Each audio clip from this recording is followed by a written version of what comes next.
Of the Destiny of Whales by Howard W. Robertson. 1. Doubt. Niaiser et fantastiquer comme je fais doit être douter. Montaigne. The curvature of Earth limits what we can see. Our far horizon as we observe the ocean in winter. Hope and I, who are visiting the Oregon coast for all of Whale Watch Week, the peak interval for glimpsing the emblems of our profoundest doubt, or of mine at least. The gray whales migrating south from the Chukchi Sea and thereabouts, where storms are so usual they almost seem fair weather.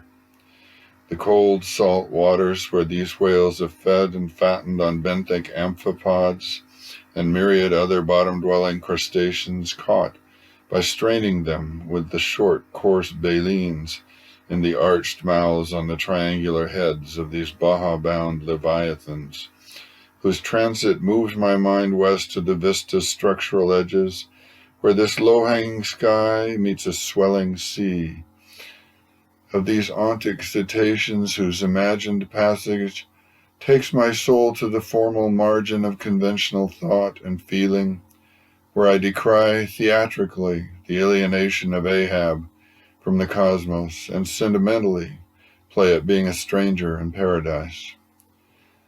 Somewhere fervently in space-time suspended until the angelic arms of hope enfold me. And each imminent bump on every massive body is some contour of my consciousness, gliding through the transcendental mysteries of everything and even greater nil.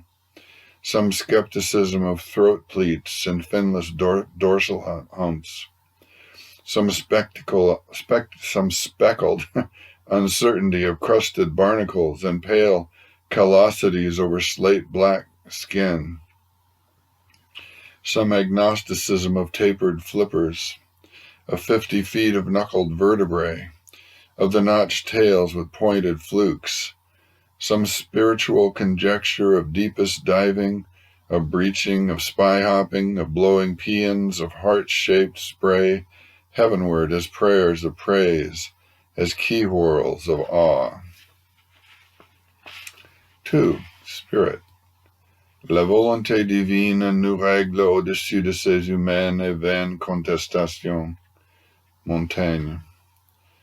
There are crows in the surf at 8 a.m. as I stand on the balcony of our one-bedroom suite with kitchenette and regard the heavy heaving swells of moon-moved water through these inhuman distances that suggest to me the very helices of Numa, moving mysteriously through the rise and fall of the eras, the spiralings of endless spirit throughout those 15 mass extinctions of the past 570 million years, 3 of them so major as to reorganize fully the ecosystems of sea and land.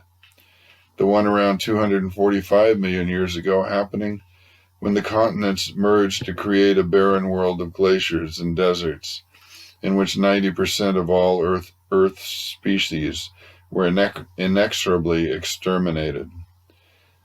The second, about 65 million years back, at the end of the Mesozoic, when one or more asteroids collided with our thriving planet and made a colossal worldwide darkness of smoke and dust that killed the flora and thereby starved the fauna, including all the dinosaurs. And the third and current one really accelerating now at what might very well be the collapse of the Cenozoic caused by rampant humanity, by us who have hunted these gray whales to the brink of non-existence, for just one example, by us whose relentless assault has exterminated them in the Atlantic Ocean and devastated them in the Pacific. For before the technologies of petroleum and electricity, it was whale oil that lit the 5,000 civilized street lamps of London in 1740, for instance, and that lubricated the machinery, and whalebone that went into the corsets, the umbrellas, the whips, the fishing rods, and fine cutlery handles, to mention but a few specialty items from recent centuries.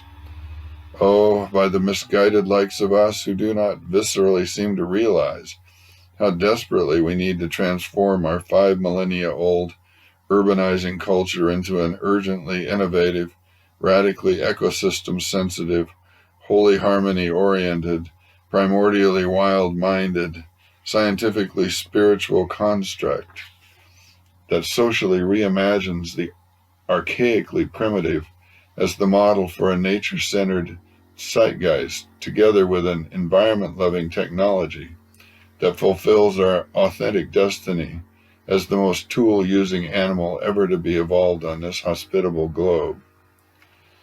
And out there on the private balcony overlooking the breaking waves, the west wind says to me, "Hey, when I breathed on Shelley, he was a whole lot more inspiring." To which I reply, "Well, all right, how about this then? Emergent adaptive living systems follow the unchanging thread of the anima mundi as it moves among all mutable things, as it streams in the oceanic feeling of mystical unity with the energetic universe, as it soars in transhuman magnificence over the sea's bright flow and the earth's dark soul. For however ugly to our sensibility the mundane part, the cosmic whole remains divinely beauteous, so that our taste for its grace saves us from our wretched confusions and from our drownings in personal despair." Whereupon my loving hope steps out beside me on the balcony and exclaims, "Ooh, it's windy out here," with adoration for me shining in her pale blue eyes, and for this bathyal abyss with its passing whales and wondrous profondeur.